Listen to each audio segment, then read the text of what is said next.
Хүн төрөлхтний нэгдлийн бэлэг тэмдэг болсон олимпик наадмыг зохион байгуулах эрхийг авах нь тухайн улс үндэсний хувьд асар их үүрэг хариуцлага төдийгүй нэр хүндийн асуудал байдаг билээ. Тэгвэл олон улсын олимпийн хорооноос 2018 оны өвлийн олимпийг зохион байгуулах эрхийг Өмнөд Солонгосын Пyeongchang хотод олгосон юм. pyeongchang Тус улсын түүхэнд өвлийн олимпик хүлээн авсан тохиолдол үгүй лээ. Өвлийн спорт их баяр наадам төлөвлөгөөсөөр 2018 оны 2 дугаар сарын 9-нд эхэлнэ. Олимпийн тэмцээн уралдаанууд нийт 13 цэнгэлдэх талбай болно. Ийхүү Өмнөд Солонгосын Pyeongchang хот Японоос өөр өвлийн олимпийг зохион байгуулах Азийн анхны хот болсноороо онцлог түүхтэй. 2018 оны өвлийн олимп Солонгос улсад зохион байгуулагдах нь монголчуудын хувьд олимпийг ойроос үзэх боломж олдож, энэ утгаараа New Julchin Tours компани бүгд найрамдах Солонгос улсын төрийн өмчөд аялал жуулчлалын корпорацийн Монгол улс дахь төлөөлөгчийн газрууд өвлийн олимпийг үзэж сонирхох аяллыг зохион байгуулж байна. Бид нэвтрүүлгээрээ дамжуулан өвлийн олимп хэрхэн зохион байгуулагдахаар бэлтгэгдэж байгаа талаар болон Pyeongchang хотод болох өвлийн олимпийг үзэнгээ дэлхийд хөгжлөөрөө тэргүүлж байгаа Солонгос улсын төгс дурсгалтай ямар сайхан газруудаар аялах боломжтой талаар үзүүлэхээр бэлтгэснээ хүргье.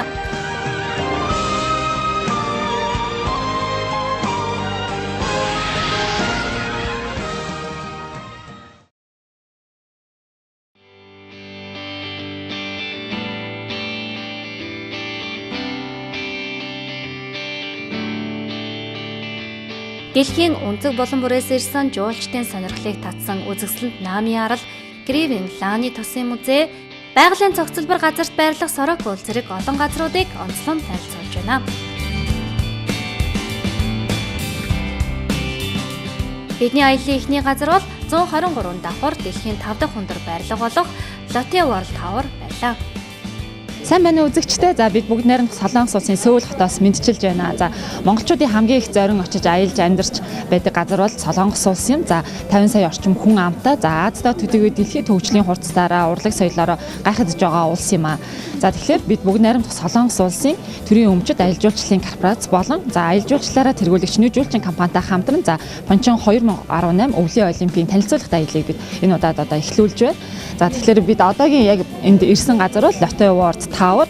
За Lotte World Tower бол дэлхийд бол өндөрөөрөө 5-д ордог. За Солонгосын хамгийн өндөр цамхаг 123 давхар 555 метрийн өндөртэй цамхаг байна. За Солонгос улсыг тэр чигтэн бүхэлд нь толдож болох ийм сайхан цамхаг байна. Их хотын асар том барилга болох Lotte World Tower нь 555 м өндөр 123 давхар барилга юм байна. Дэлхийн 5 дахь хамгийн өндөр барилга төдийгүй нийт талбай нь хөл бөмбөгийн талбайгаас даруй 115 дахин их талбайтай шилдэг бизнес соёлын төв юм а. Цамхгийн түүхээс та бүхэндээ хуваалцахад 1987 оноос хойш 24 жилийн дараа газрын давхаргаас 555 м өндөр 123 давхар, хонглын 6 давхар бүхий Lotte World Tower-ыг барих зөвшөөрлийг 2010 оны 11 сарын 11-нд олгосон байдаг. Тэр цагаас хойш шат дараалтаагаар барилгын үйл явц хөгжиж явсаар 2016 оны 12 дугаар сард 2234 өдрийн түүхэн бүтээн байгуулалт дуусч Lotte World Tower сүндэрлсэн бөгөөд Солонгосын төдийгүй дэлхийн түүхэн дурсгалт газар болох юм а.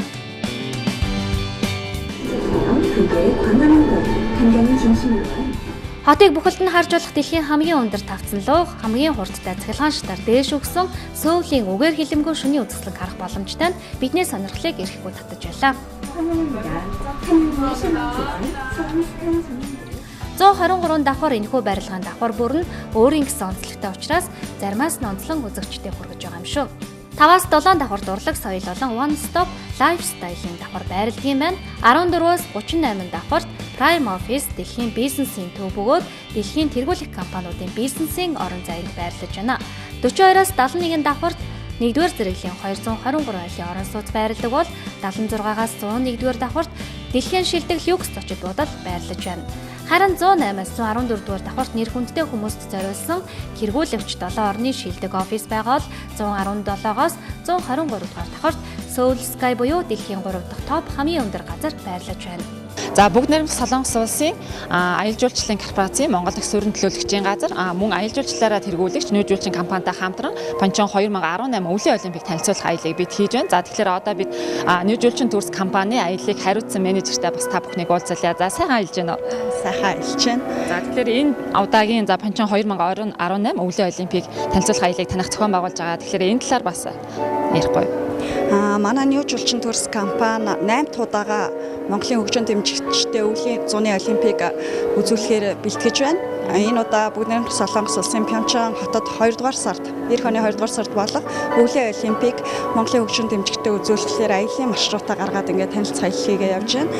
Тэгэхээр дан ганц өвлийн олимпик үзээ зогсохгүй Солонгосын бас хамгийн алдартай ямар газруудаар Монголын хөгжим дэмжигчтэй аялуулж болох вэ гэсэн судалгаа хийгээ явж байгаа учраас энд ирсэн байж байна. Одоо бидний энэ зогсож байгаа газар бол Солонгосын хамгийн өндөр 123 давхар Lotte World Park Tower гэсэн Пашингийн 117 давхраас бид нар энд ингээд мэдчилж байна. Солонгост одоо Pyeongchang-ы олимпиатай холбогдуулан хаа сайгүй энэ хөргөн маскотуудыг байрлуулсан байгаа нь бас одоо өвлийн олимпийн уур амьсгал оруулсан сайхан байна.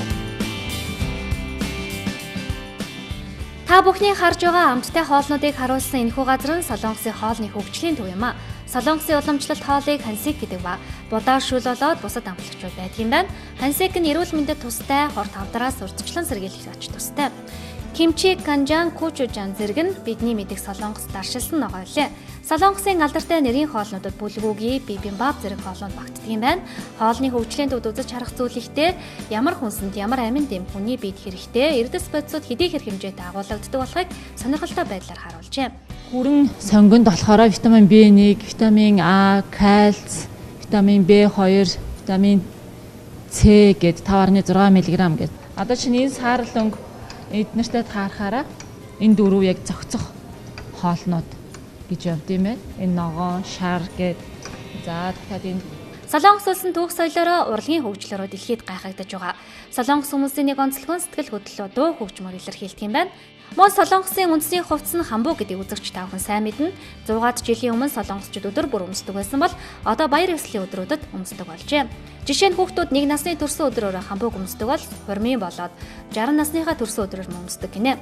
Бидний аялаж байгаа газар бүрт өвлийн олимп болох гэж байгаатай холбоотойгоор өвлийн олимпийн тоглоомуудыг газар бүртээ байрлуулсан нь анхаарал татаж байлаа. Их сайхан байна. Чи харин жинхэнэ сандаар гарсан юм шиг болж шүү дээ. ирсэн буугаад ирсэн үү? Тий.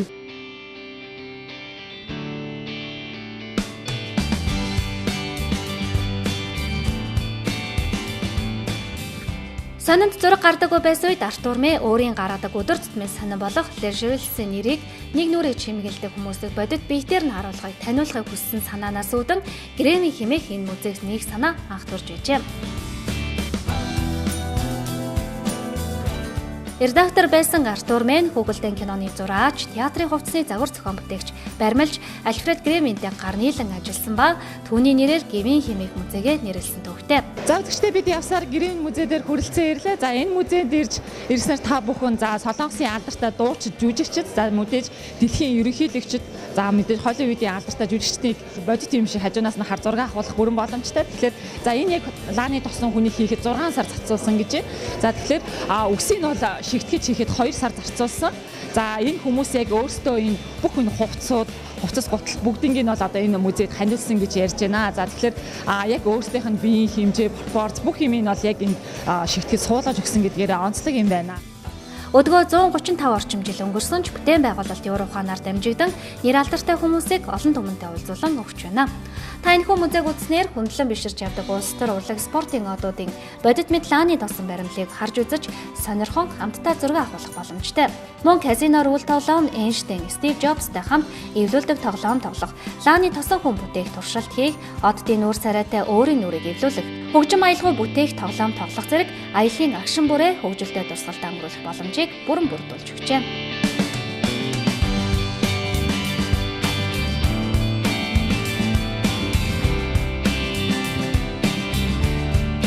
Үзэгч та бүхэндээ Солонгос орноор аялах энэхүү нэвтрүүлгээ бэлтгэн хүргэхэд New Jewelry Tours компани, бүгд найрамдах Солонгос улсын соёл спорт аялал жуулчлалын яамны харьяа, аялал жуулчлалын төрийн өмчит корпорацийн Монгол дахь салбар ихээхэн тусалцаа үзүүлсэнийг энд онцлон тэмдэглэх зүйтэй. Бүгд найрамдах Солонгос улсын соёл спорт аялал жуулчлалын яамны харьяа аялал жуулчлалын төрийн өмчит корпорац нь 1962 онд байгуулагдсан өнгөрсөн хагас 100 жилийн турш бүгд найрамдах Солонгос улсын аялал жуулчлалын салбарыг олон улсад таниулах, улс хоорондын аялал жуулчлалын салбарт хамтын ажиллагааг дэмжин ажилладаг төрийн байгууллага байна. Бид энэхүү аяллаар явж нэвтрүүлгээр бэлтгэж байхдаа тус байгууллагаар зочлоход халуун дулаан нар бүлээн авсан байгууллагын хамт олон талархснаа илэрхийлье. Тус төлөөлөгчийн газар нь гадаадын жуулчдад Солонгос орныг сурталчлан таниулах, Солонгост аялагчдын тог нэмэгдүүлэх зорилготой дэлхийн 21 орны 33 газарт төлөөлөгчийн газраар ажиллаулдагаас Китио Улаанбаатар төлөөлөгчийн газар 32 дахь салбар болон 2017 оны 7 дугаар сарын 4-нд албан ёсны нээлттэйхийн үйл ажиллагаагаа явуулж байгаа тул та бүхэн найдвартай 5 дахь аяллыг хүсэж байвал Улаанбаатар хотод нэгдсэн албан ёсны төлөөлөгчийн газарт хандаарай.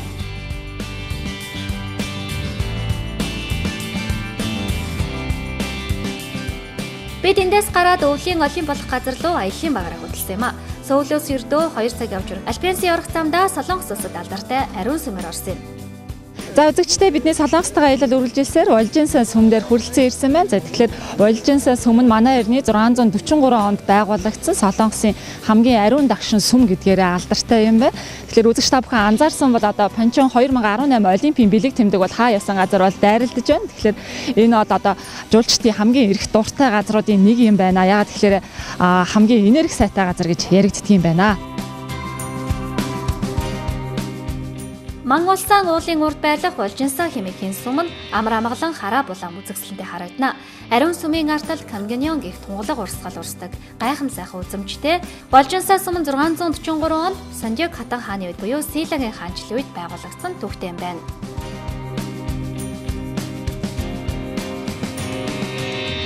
Өмнө нь хэлсэнчлэн Сөүлөөс ердөө 2 цаг явж хүрэх далайн түвшнээс дээш 70 м өндөрт оршдог тус амралтын газар нийт 1144-тэй жилийн ямар ч улиралд ирсэн үзэгсэлэнт байгалийн сайхныг мэдрэн амралт чөлөөт цаг өнгөрүүлэхэд маш сайхан газар төдийгүй дэлхийн хэмжээний амралтын газар юм а. Түүнчлэн Солонгосын анхны 5 одтой амралт Сөүлийн цогцлбор бөгөөд гэр бүлийнхэнтэйгээ аялал зугаалахад хамгийн тохиромжтой газар юм байна. Альпиансигийн бэлэгдэл цамхаг нь Sky Jump юм байна. Sky Jump-ийн лаунж нь хариалтын тавцангийн хамгийн дээд тал байрладаг кафе, ресторан суугаад Pyeongchang Альпиансигийн сүрлэг гайхам орчныг алган дээрээ тавьсан мэт харж болно.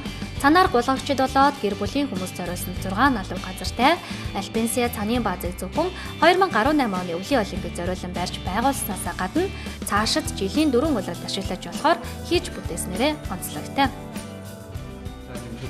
Pyeongchang өвлийн олимп маань 2018 оны 2 дугаар сарын 9-ноос 25 хүртэл нийтдээ 17 хоногийн турш 102 төрлийн тоглолт зохиогдно. Тоглолт тус бүр Ганвон аймгийн 12 стадионд болох бөгөөд одоогоор 1578 тамирчид оролцож 1 сая үзэгч үзэх төлөвтэй байна. Солонгосын засгийн газраас энэ удаагийн олимпийг байгаль дээлтэй эко олимп болгохын тулд бүх дэд бүтцийн байгууламжийг эко орчноор шийдэхээр хичээж байгаа бөгөөд цанын бааз зэрэг олимпийн байгууламжууд нь олимпийн дараа аялал жуулчлалын нөөц үсээр хэрэглэгдэхээр зохион байгуулагдсан юм. Canyon Ice Arena Pyeongchang нь 2018 оны өвлийн олимпиад зориулж бүтээн байгуулсан байгууламж доторх мөсөн гулгуур юм а. Уран гулгалт болон гүйлтийн тэшүүр гэсэн 2 төрлийн тэмцээн зохион байгуулагдана. 12,000 хүний суудалтай, сургалт болон тэмцээний зориулалттай 2 мөсөн гулгууртай 4 давхар төдийгүй B1, B2 давхартай юм байна. Байгаль дээлтэйгээр мөсөө хөлдөөдөг системтэй ба олимпийн дараа амралт зугаалгын газар болно гэж байна. Та бүхэн сонирхолтой олимпийн бүтээн байгуулалтанд 85 сая Америк доллар зарцуулсан. Тус байгууламж нь 2016 оны 12 дугаар сарын 14-нд нээлттэйжээ. Canyon Олимпийн паркад барилах мөсөн гулгуур нь 2018 оны Pyeongchang Олимпийн 6 шинэ барилгын нэг юм а. Та бүхний харж байгаа энэ газар бол эрэгтэй эмэгтэй хоккейний 2 төрөл явагддаг газар байгаа. Нийтдээ 10,000 хүний багтаамжтай. Дэлгэцэн 4 талаасаа харж болохоор голдоо дээр байрласан байгаа. Энд байгаа дөрвөлжин бол удаан карт авсан хүмүүс дотор нь 3 минут байдаг юм байна. Мөн энд өөр дэлгэцүүд нэмж байрлуулах ба дэлгэцэн дээр олимпийн ороотой гэрээ байгуулсан газруудын лого гарна гэж байна. Дэлгэцийг Panasonic-аас авчирсан мөн хэдэн минут үлдсэн бэ гэх зэрэг мэдээллийг цагны брэнд болох Omega-гаас байршуулах юм байна. Мөсийг удаан хугацаанд энэ хിവэр нь байлгаж хадгалахын тулд доод талд хүрээлэгдээд хоолой байгаа. Солонгос талаас хамгийн их дэмжлэг үзүүлж байгаа газар бол Samsung юм байна. Энд солонгосчуудын өвлийн олимпийн хамгийн дуртай төрөл болох тэшүүрийн төрхийн уралдаан болно. 12,000 хүн суух боломжтой юм байна. Энэ удаагийн олимпийг тохиолдуулан шинээр байгуулагджээ. Энд шорт трек уран гулгалт 2 төрлийн тэмцээн явагдана. Энэ 2 төрлийн тэмцээн зориулагдаж бүс нь өөр ба та бүхэн сонирхолж хэлэхэд хасах 7 градусын хүйтэнтэй байдаг бол уран гулгалтыг хасах 4 градус байх ёстой гэдэг гин. Яагаад уран гулгалтын мөс нь зөөлөн байх ёстой вэ гэхээр байнга дээшээ өсөрдөг учраас доошоо буухтаа мөс нь хатуу байх юм бол бүх ачаалал тамирчны бие дээр ирдэг учраас энэ асуудлаас сэргийлж өгдөг юм байна. Харин тасалбарын хувьд 180,000 воноос 500,000 воны хооронд хэлбэлцэн гэж байна.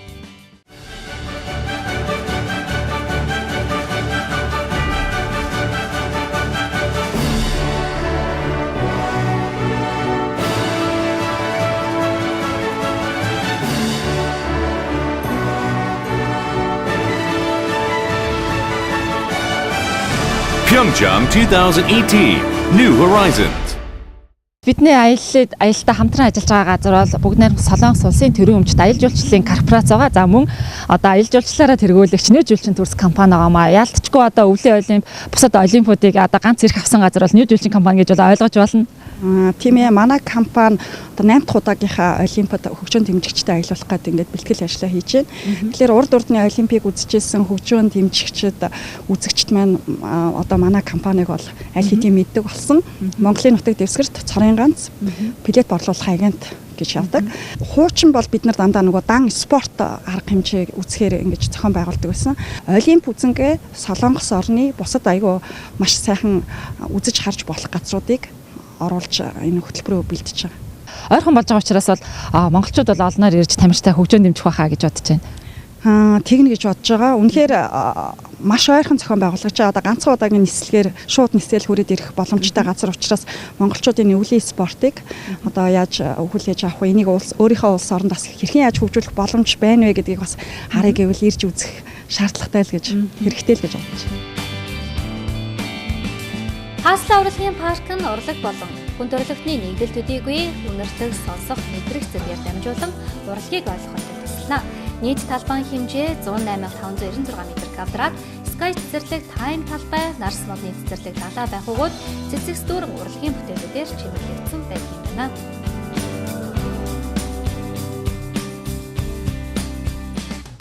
Аялал жуулчлалын ирж байгаа хүмүүс ингээд амрах аялах нөхцөлийг бүрдүүлсэн талбайг нилээдгүй ихээр бэлдсэн байна. Тэгэхээр эргэн тойрон далайгаар хүрээлэгдсэн амархад их таатай ийм сайхан газар байна.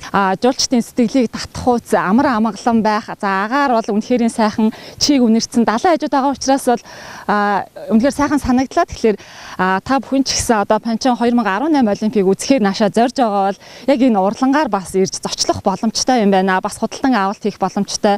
Тэр гайхамшигтай зургууд байна, гар бүтээлүүд байна гэдэг ингээд олон зүйлүүдийг эндээс бас үзэж хараад худалдаа хийх боломжтой юм байна. Юнжийн далайн эрг нь 2016 оны сүүл хүртэл ингийн нэгэн далайн эрг байжээ. Гэхдээ Солонгосын олон ангид кино болох сайн чөтгөр хэмээх кино гарснаар алдаршиж олон дотоод гадаадын жуулчдын зорин очих дуртай газрууд болж байна.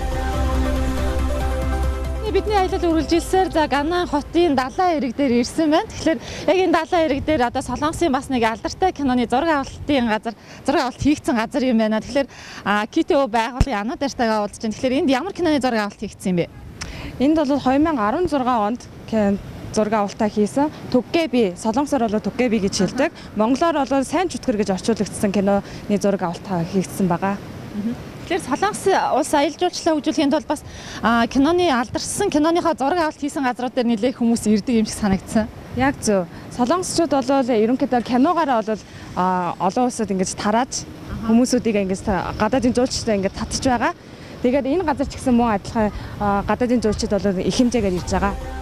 Энэхүү эрэг дээр гол дүрийн эрэгтэй эмэгтэй жүжигчид анх танилцсан хамгийн сонирхолтой зураг авалт хийгдсэн газар юм байна. Дараагийн бидний очсон газар бол загасны болоод хүнсний зах байлаа. Энд төрөл бүрийн бараа бүтээгдэхүүн, ахуйн хэрэглэл, хүнсний бүтээгдэхүүн, кимчиний олон төрлүүд, хоолны амтд хачрууд байхаас гадна далайн бүтээгдэхүүнүүд тэр дундаа шинэхэн загасны зах байх нь бидний сонирхлыг татаж байлаа.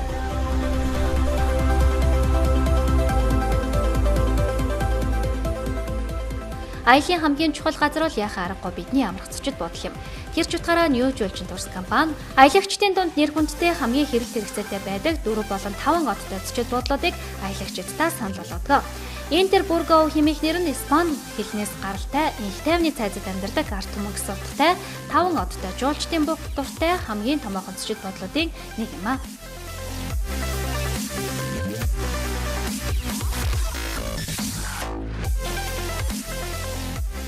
Тус газар нь Жусоны үеийн аж амьдралыг харуулсан чухал ач холбогдолтой газар юм байна. Хуучин Солонгос байшин хэвээр нь хадгалж үлдээсэн газруудаа нэг юм а. Ожихяны өрөөг Солонгосын агуу төгтгөний нэг болох Юлкогигийн төрсэн газар гэж үздэг юм байна. Солонгосын түүхэн дэх баатарлаг эмэгтэй Син Самдун нь Юлкогийг төрүүлэхээс өмнө луу зүүдэлсэн гэж билэгддэг. Түүний төрсэн өдрийг санан Ожихянд Юлкогийн фестивал жилбэр зохион байгуулдаг юм байна. Хувийн музейд нь хуучны зүйлс болон уламжлалт толдурууд хадгалагдсан үлджээ.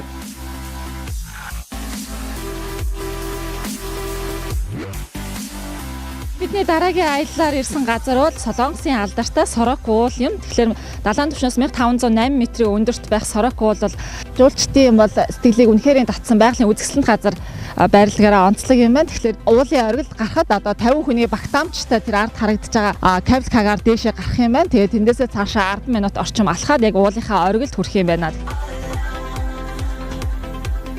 Бидний очсон дараагийн үзэсгэлэнт газар бол Сорок уул юм а. Сүгчүү хотод байрладаг Сорок уулын байгалийн цогцлбор газар байрладаг ба далайн түвшнээс дээш 700 м оргилд нь байдаг Квонгим хэрмийн яманд ирж очдог.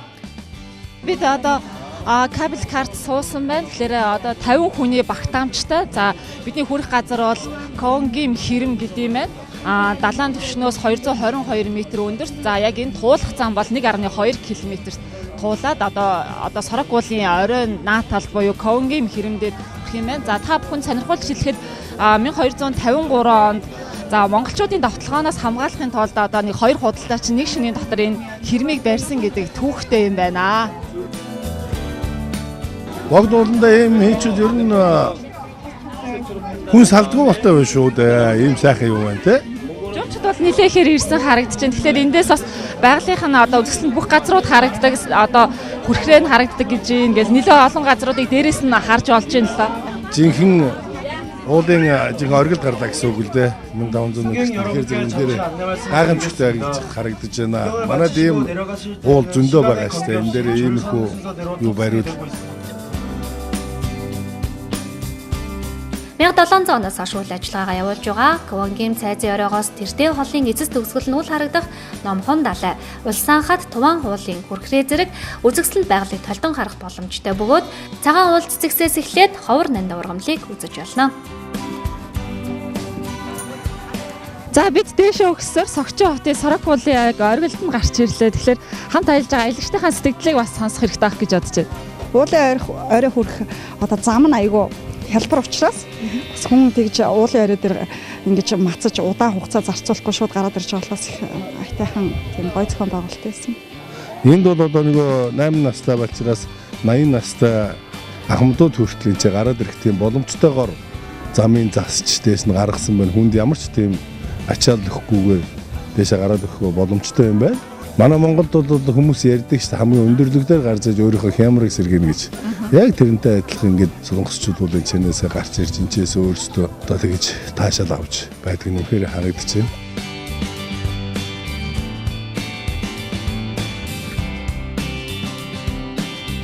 Энд бурхан багшийн хөшөөг байрлуулсан гол шалтгаан нь хойд Солонгос өмнөд Солонгосыг нэгдээсэ гэсэн гол хүслийн дор байршуулсан байдаг юм байна.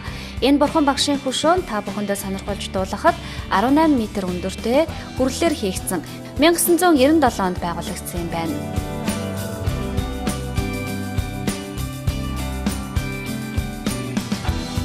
Аялын баг маань цааш хөдлөж терраса кофе гэх сонирхолтой газар очлоо. Цаана харагдаж байгаа газар бол анхны кофе шоп бөгөөд кофений хот гэж нэрлэдэг байжээ.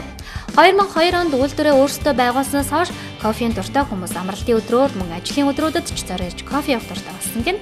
Ялангуяа амралтын өдрүүд Сөүл болон томоохон бусад хотуудаас хүмүүс зорин ирж кофе ууж амардаг болсноор нэр хүнд нь улам өсжээ.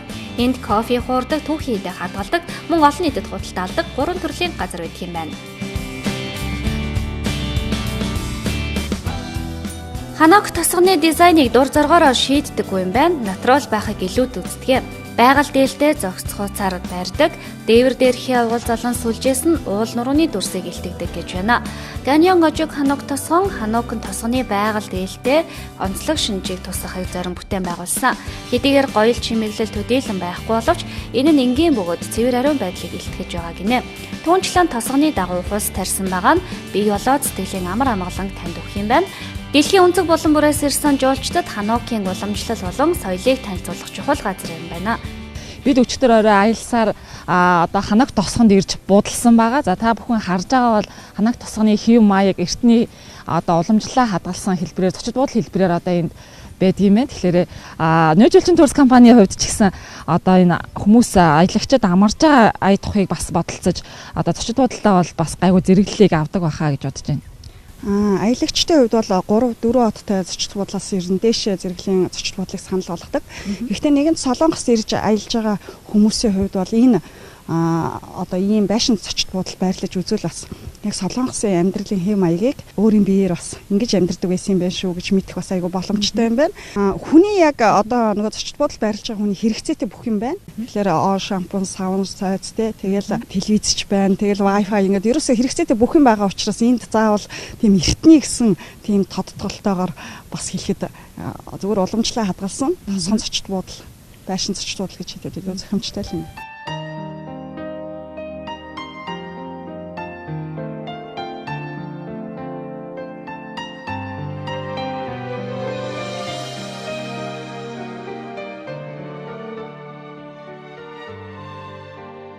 Миний яг энэ зогсож байгаа газар бол монголчууд бидний хамгийн ихээр мэдих Солонгосын олон анги сериал кино буюу Өвлийн хайрын дуу киноны зураг авалт хийгдсэн газар юм байна. Үзэгч та бүхэн санаж байгаа бол яг энэ миний зогсож байгаа энэ гудамж бол яг гол дүрийн хоёр маань яг энэ гудамжаар алхаж байдаг шүү дээ. Энэ намын арлын энэ үзэсгэлэн сайхан газар бол 1965 онд одоо байгуулагдсан юм байна. Энэ солонгосуудын залуучуудын яг соёл урлагийнх нь зохион байгуулалтын үйл ажиллагаа явагддаг газар юм байна. Цацагт тэгэхээр уул за энд нь орон орны туг өмсөн цасан хүн гэдэг яг энэ арлын бол яг бас нэг бэлэгдэл нь бол энэ киноныхоо бэлэгдлэр бэлэгдсэн цасан хүн бол ихээрээ байд юм байна. Тэгэхээр үзэгч та бүхэн ч гэсэн энд ирэх юм бол үнэхээр энэ 50 амгалан одоо хосууд их ирдэг газар юм байна. Тэгэхээр энэ 50 амгаланыг бас мэдрэх боломжтой юм байна шүү. Намын арал 1965 онд үүсгэн байгуулагдсанаас хойш соёл урлагийн цэцэрлэгт хүрээлэн хэмээн нэрлэгдэж ирсэн. Намын аралд жилийн турш үзэсгэлэн концерт зэрэг төрөл бүрийн соёлын ажиллагаа болдог. Түүнчлэн үлгэрийн ордон дуун арал зэргээр мөн нэрийддэг юм байна. Энэхүү арал нь хүүхэд багчуудын итгэл найдвар, мөрөөдөх боломжийг олгохоос гадна уран бүтээлчид бүтээлийн санаа авах, түүнчлэн мартагдшгүй дурсамжуудыг бүтээж өгч чадах гайхалтай газар юм а.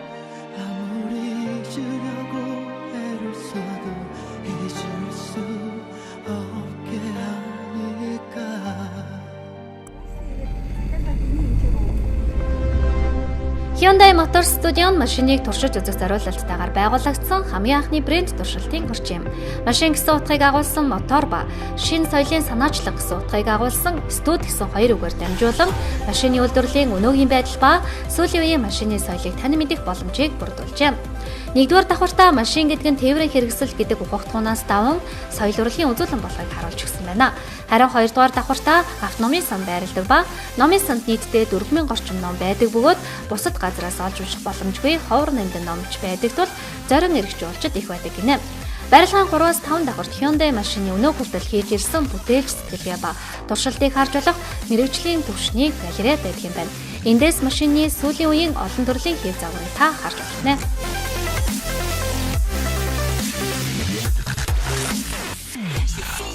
Бидний аяллаа сүүлийн газар бол SM Town байлаа.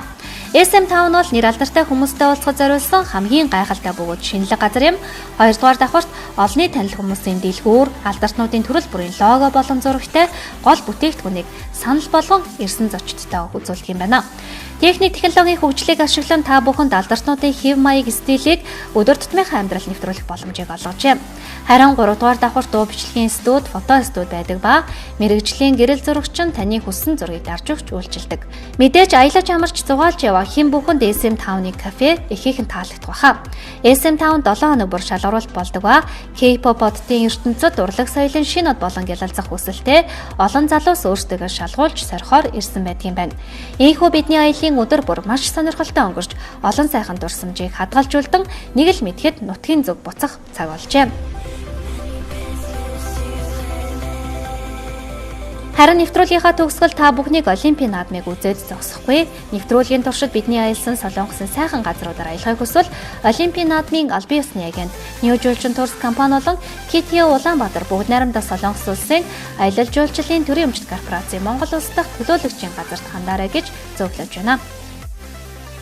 Спорт аяллаа шилдэг хөтөч New Julchin Tours компани хамт олондоо мөн их баярлалаа. Тэгэхээр Пьончан 2018 өвлийн олимпийг бас зохион байгуулах эрхийг авсан энэ хамт олон бас бидэнтэй хамтран аялсан байгаа. Тэгэхээр таны бас сэтгэлдлийг аяллаа төгсгөл сэтгэлдлийг сонсъё. Манай компани тун удахгүй Пьончан 2018 өвлийн олимпийг үзэх аяллахаа багцыг удахгүй худалдаанд гаргах болно. Та бүхэн удахгүй Пьончанд уулзцгаая гэж уриалж байна.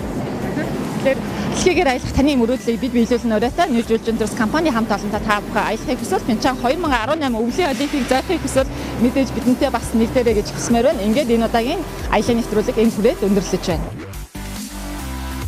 Монголчууд та бүхэн Олимпийг ойроос үзэж дэлхийгээр аялах мөрөөдлөө биелүүлээрэй.